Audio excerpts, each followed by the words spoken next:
So, all right, I'll go ahead and start with the intro. Hey, everybody. Welcome to episode 49 of the Snake in the Draft podcast. I'm your host, Jacob Vines. You can find me on Twitter at jsnake_DFF. In this episode, I have Deven Hurt coming on the podcast. Deven is the CEO of the Prediction Strike company, and you should follow them on Twitter at Predict Strike. We're going to talk about a new way to think about fantasy football with Prediction Strike. It's actually really cool. I've been doing it for a week now. I heard about it about a month ago, and I'm kicking myself now for not getting involved sooner. But welcome, Deven. How are you? Hey, Jacob. Thank you. First of all, thank you for having me on. Hi, everyone. It's good to be here. I'm excited to dive in, tell you guys about Prediction Strike. It's been a ton of fun to just work on this product and bring it to life for all of you. Yeah, it's really cool. Everybody should, if you're able to get on your computer or something, just get on the site while we're talking about it and just sort of cruise around. But real quick, Deven, let's just start with what is Prediction Strike? The easiest way I can describe it is like the stock market meets fantasy football. Yep, that's exactly it. So the idea behind it was, my co-founder, who's also my best friend, him and I were just talking at the time, and it was the NBA playoffs at this time. So I think it was like May, June of whatever year it was. And we're talking, and he had lost some money in the real stock market. So he just comes out and he says, "Look, I just wish I could put my money in LeBron." I feel that. So, imagine if you had done that. What was this year? 18 now. If you had done that 18 years ago, so that's what we wanted to build for people. What if you could just put your money in your LeBron, in your Tom Brady, or wherever you're from, whoever your star athlete is, or just an athlete you think is going to blow up? Yeah, I love that. And so, what sports y'all currently support with this? I know it's NBA and NFL, right? And then y'all are looking to go for more? Yes, exactly. So NBA and NFL for now. The plan will be eventually we want to get all the sports on there, but kind of the near future plan will be to have probably baseball, hockey, and global soccer in some kind of unclear on which order, but those will all be coming in the near future. After that, we'll start to get a little bit more obscure and try and get the niche sports in for people. Awesome. So before we get too far, I want to actually break down how these player stocks increase or decrease. So it's all actually related to players beating out their projections. So the price moves, and I'm going to you can get this on their site as well. It's a lot easier if you see it, but it's the new price equals the initial price plus the initial price times, and then in parentheses, fantasy score minus fantasy expectation divided by fantasy expectation times 0.25. Sounds really complex, but pretty much what it means is if they get more points than they were projected for, then their value increases. The only caveat to this is if NBA players are projected for below 15, NFL players are projected below 5, then their price does not change. It can change related to supply and demand as well, but it's just 1% change for every 100 shares sold. Did that all sound correct to Deven? Did I say anything wrong in there? Yep, that's exactly right. And like Jacob said, the formula is on our website. It's in the how to play section. Check that out there if you're a visual learner, or feel free to always just email us, DM us, kind of whatever you need. Perfect. And also, one thing that I actually know the answer to this, but I want you to tell everybody, with Prediction Strike, does it, with the projections for NFL and NBA, is it just regular season? Does it go to postseason? When does this stop? We go all the way through the Super Bowl. For Super Bowl for football, NBA Finals for NBA. So the entire sports season. And then at the end of the season, you don't have to sell the shares of your player. You can keep them and roll them into next season if you want. And I know that y'all are probably having a lot of growth right now with the company. Did you see a lot of buying and selling the offseason, or was it pretty stagnant in general? And I'm more speaking NFL. I know some people are going to be all over the NBA as well. I personally am just going to stay in my wheelhouse of the NFL. But I feel like there'd be a little bit of change, but probably nothing too crazy, right? Right. What we saw for NFL was mostly people trading around trade news. So if we kind of put especially this year's sports calendar, of course, got a little bit weird. We kind of go back. NFL season ended the first week in February with the Super Bowl. Then trades started happening, I believe it was the end of March, sometime in March or kind of spring. And at this point, NBA season was over or was suspended. So NBA season was suspended. Things kind of got stagnant. People were waiting to see what happens. Then these NFL trades start happening, and we see people start trading again, which was a ton of fun. I mean, we had Tom Brady leave New England this year, which was as kind of as big as it gets when you think of your franchise players leaving. Yeah. So we saw a lot of activity around that, around uh, DeAndre Hopkins getting traded was another big one. Just all these different trades. It turned into a lot of people just, I guess, speculating on what's going to happen next year or this year. Yeah, that sounds like my wheelhouse is dynasty fantasy football, and it's the same idea there. You know, you see a trader, you hear in trade news, and you're like, "Ooh, I'm gonna make that move here." And so now we're doing it with actual stocks related to it. And I actually wanted to dig into one player here in that, like Miles Sanders, I think is a good example of how this is like a stock market. In that Miles Sanders had like 3 awful weeks, and then a couple of like weeks. And so with this, like he was just going way under his projections. I think he was probably projected for, I don't have it right here, but I guess like 15, or no, I have it right here. He was projected for like 15, 15, 15, 14. He was getting 13, 9, 6, 3. And then this last week, Miles Sanders ended up getting 29.6, was projected for 12 fantasy points. And I was lucky enough to have him, and I was like, ooh, I don't know if it's going to happen. But Nice. the earnings went up 37%. And so that's just, I honestly got super lucky, which I know is going to make me a little bit too invested in this. So then I'm going to, get hit hard because I had Derrick Henry, TJ Hawkinson, David Montgomery, Miles Sanders, Smith Jr., like everybody that you could want, I had. And it definitely was a good week for me. But that's also like one thing I think that makes this more fun for fantasy players is you can look at someone like a Derrick Henry and be like, dude, that playoff matchup's awesome. I'm going to buy some shares on this site, and then I'm able to gain money from that if he actually performs the way that I think he's going to. Yes, exactly. That's what we want for people. What we see is both in terms of the dynasty community and even just regular fandom, people are honing in on players a lot more. People are player fans. People like watching players have their matchups. Everyone knows in fantasy, you're picking your player matchups. That's how it works, right? And so it just makes sense that all of a sudden, like, you can profit off of that in some way, or you should be able to, especially if you go back to the fantasy context where there's a draft. Mm-hmm. Or there's trades that have to happen. If you don't have that player who you know is going to have a good game, you're just kind of out of luck. Now what? Yeah, and also with these shares, a lot of people may be thinking like, oh, this must be like, you must mean a lot of money to actually get these shares, this and that. But I will say for me, I went a little crazy and I did buy share Derrick Henry because I really trusted in his potential. And it was $41 then, and then it went up to 48 after his game. But there's shares like Noah Fant, 35 cents a share, J.K. Dobbins, about $3, TJ Hawkins at 80 cents. So there is a wide range. Even like David Montgomery, 82 cents, DJ Moore, 83 cents. Miles Sanders, $1.15. So a lot of these players, especially if they haven't like blown up, their shares are within like probably no greater than 10, wouldn't you say? Most definitely. We probably baselined. So we baseline all of our shares around kind of a $10 maximum entering the league. That's kind of absolute maximum. Cool. And then after that, of course, it is based on how they play. And so I believe Derrick Henry, off the top of my head, is our highest priced NFL player. And I bet so, man. with the last 2 years he's had, and this year, I mean, especially, it only makes sense. Then you get to your Pat Mahomes, so I believe it's about $22 right now, and then kind of like you said, Jacob, you start to get into much more reasonable share prices, anything from kind of cents on the dollar to a few dollars, $5, $7 for some of your quarterbacks, things like that. Yeah, one thing I wanted to mention real quick is on the side, it talks about how with these shares, yes, if players keep playing really bad, it can go to 0, and then what you'll have on there is it then will reset to 1, and then everybody loses out on those shares. So that is something that can happen. I would hope that you're not going to get that player that just falls off a cliff. It can happen, but just hope that doesn't happen. But related to, you mentioned how the starting share price. So I know everybody's going to start thinking about these rookies and thinking about rookie related to stocks and like thinking like, oh, Trevor Lawrence, like, yeah, he's the best. People are saying Andrew Luck, Peyton Manning, best prospects since those guys. And so like, how do you decide on the share prices for these players when you start? Because like some examples is like Joe Burrow at the start of the season was about 7. J.K. Dobbins was about 340. C.D. Lamb was about 4. Justin Herbert 5. Is it just on a case-by-case basis, or does it depend on draft capital, or is it a little bit of both? I mean, some ways it is kind of all of that's kind of wrapped up into it. So the actual way we do it is based on how the player's projected to perform coming into the year. So, of course, theoretically, your higher drafted picks and your projected starters, your projected franchise players, of course, are expected to do better. So kind of the exact way we do it is we say, All right.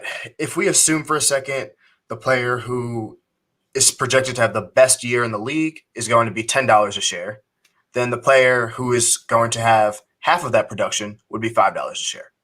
So it's just a kind of a linear scale going there. And so your rookies can kind of come in all over the place. Like some of the names you mentioned, Joe Burrow came into the league and everyone said he was kind of next up. He's going to be the guy. So 704.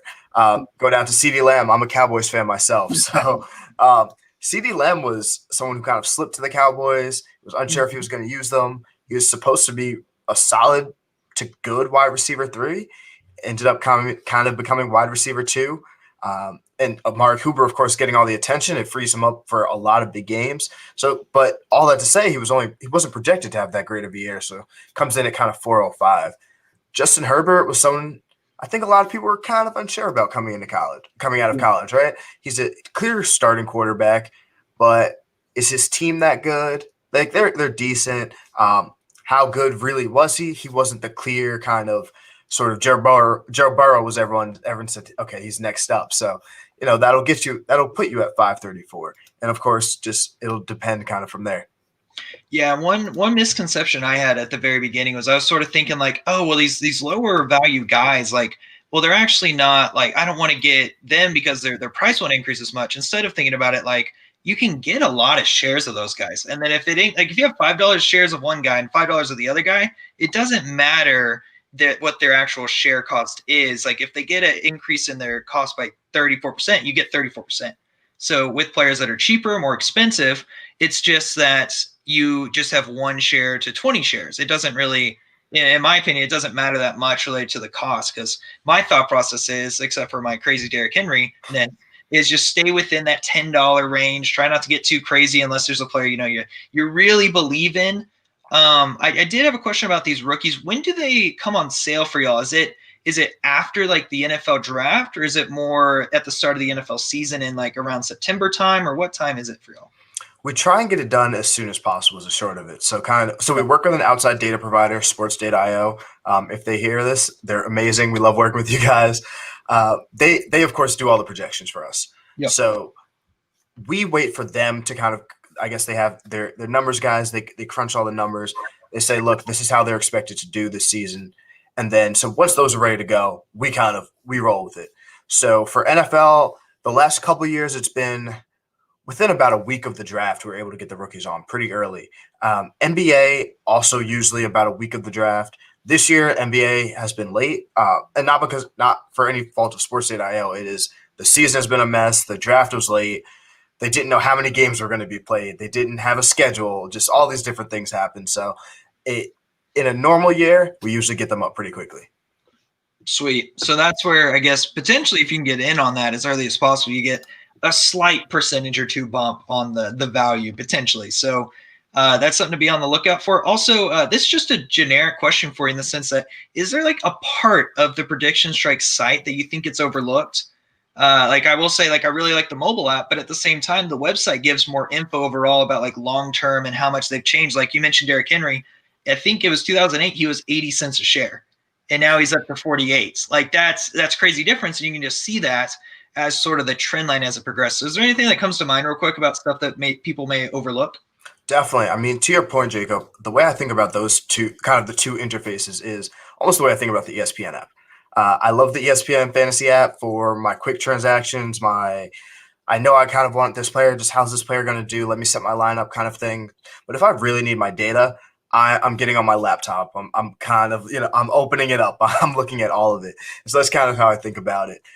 And in terms of does anything get overlooked? So definitely keep that factor in mind. And the next kind of big thing we're adding that has just started to be rolled out that we're really excited about is friends. See how your friends are doing. So start using that and start competing with your friends. See who's really the best fantasy football stock market trader, whatever you want to call it. See who's best.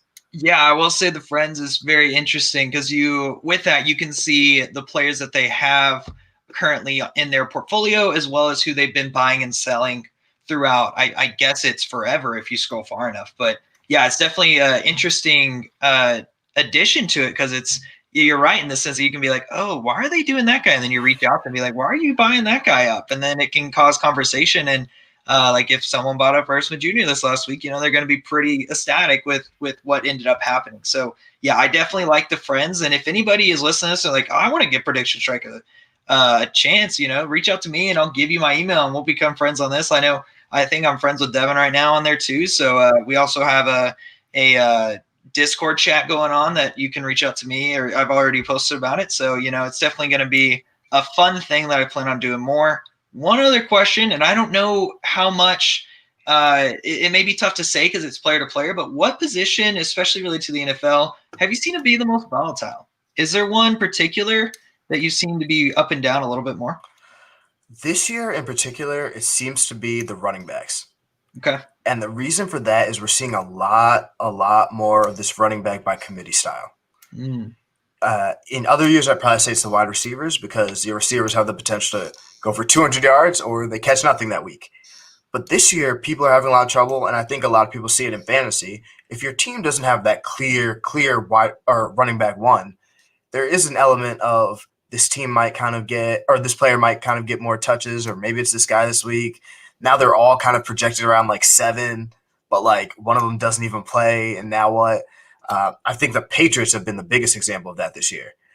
Those Patriots running backs have been a mess in terms of fantasy, or Seattle also just who's playing this week. I don't even know. Like that type of idea. So there's been a lot of up and down there and a lot of last second trades on running backs for sure.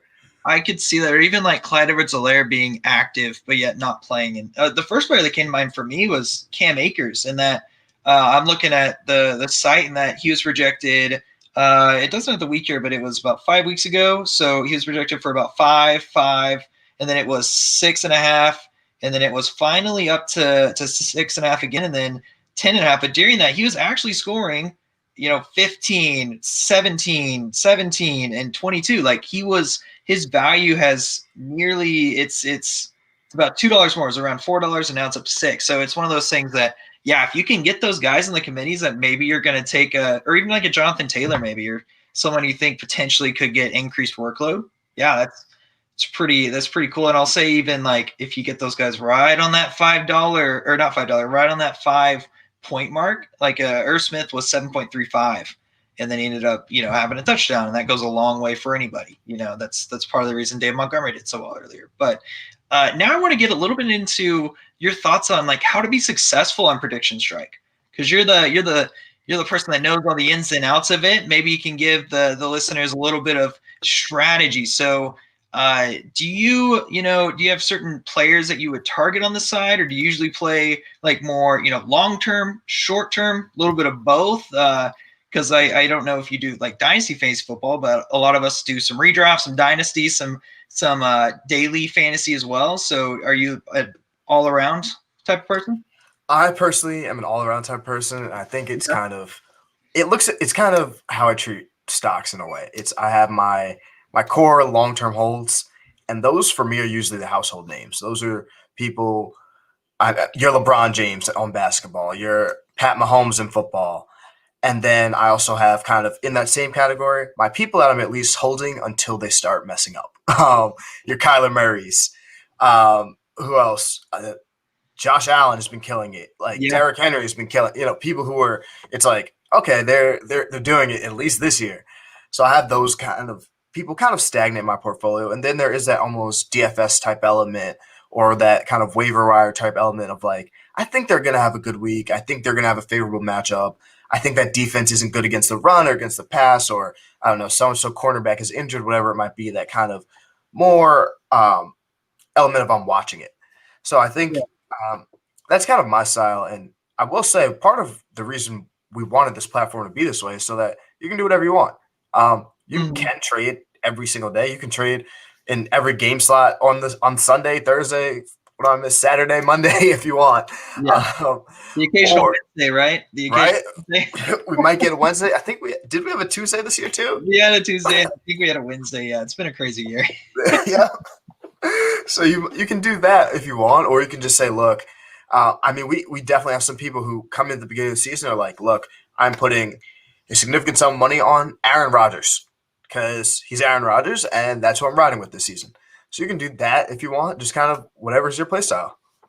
Yeah, and I like that because I'm sort of my newish philosophy is doing the whole 5 players for more long term, thinking more dynasty, 5 or so for season long. That would start in 2021, and then like 2 or 3 just to do it a week to week thing, act like it's a DFS thing, and look at those projections pretty closely going up to game time because they can change. Don't just look at them at one point and be like, oh, that's how it is. Like, no, they can change. You like if it's let's say Wilson and then Mostert's out. Well, Wilson's projection is going to go up. That's how this works. So also don't forget how the game's played. It's projections. It's not the most fancy points. Obviously, most fancy points usually leads to beating your projections, but in general, it's about those projections and beating those. So that's something that took me a little bit to understand and think about. Yeah, just because it's different. Like because I'm used to playing Dynasty, and I'm like, oh well, I'll get all the tight ends there are, but it's like, well, what if they're not projected for over 5? Then okay, that's not really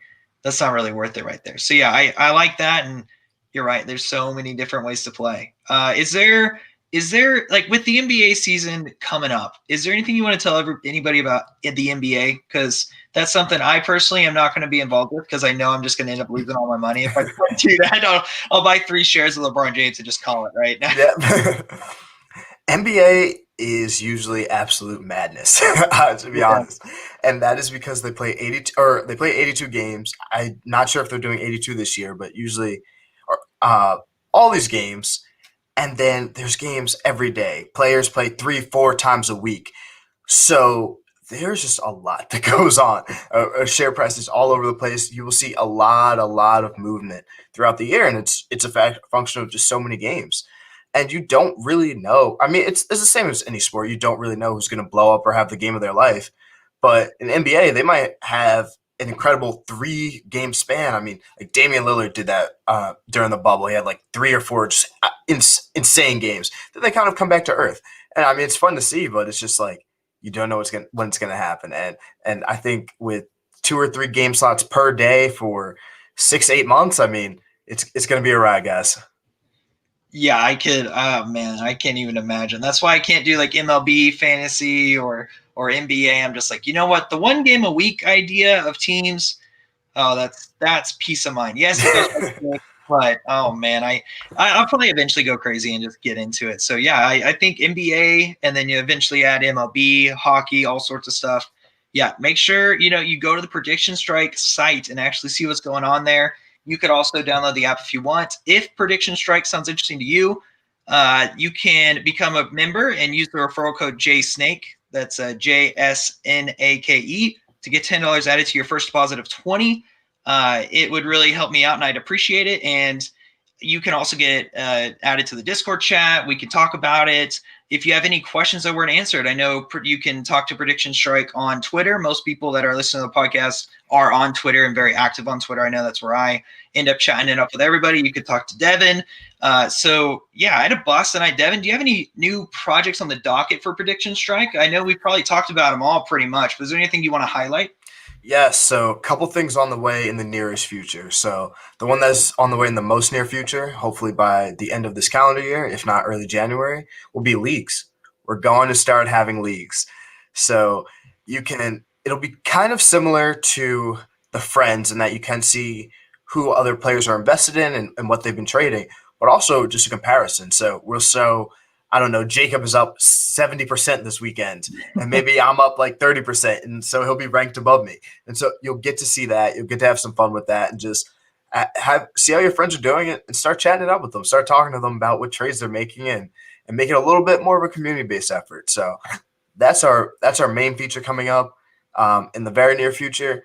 And then kind of sometime in the distant future, we're just going to work on just having more kind of complicated kind of financial instruments, really. So what if you could trade during games? Like what if we had live trading, live price updates? What if you could short a player and instead make money if they underperform? All that type of stuff we're going to start working on getting out for you guys kind of as soon as we free up the time. So it's on the way. That's awesome. I like the leagues idea because yeah, you just get 5 or 6 of your friends on there, and then you're all just seeing who's going up, who's going down, and obviously see who knows what they're talking about a little bit more than the others. So yeah, I really like that. So then again, thank you for coming on, Deven. Everyone go and follow Prediction Strike on Twitter at Predict Strike. Last reminder to use the referral code JSNAKE to get $10 added to your first deposit of 20. And again, you want more information, feel free to DM me, feel free to DM Predict Striked. Just getting the information that way. I appreciate all of you listening to the podcast. And I will actually have a short podcast coming out later this week to talk about my top prediction strike buys for week 15, as well as for the 2021 season, quick 10 to 15 minutes on Saturday. So again, everybody, good luck in week 15, and I hope y'all win some championships. Thank you, everyone, and thank you, Jacob. Perfect.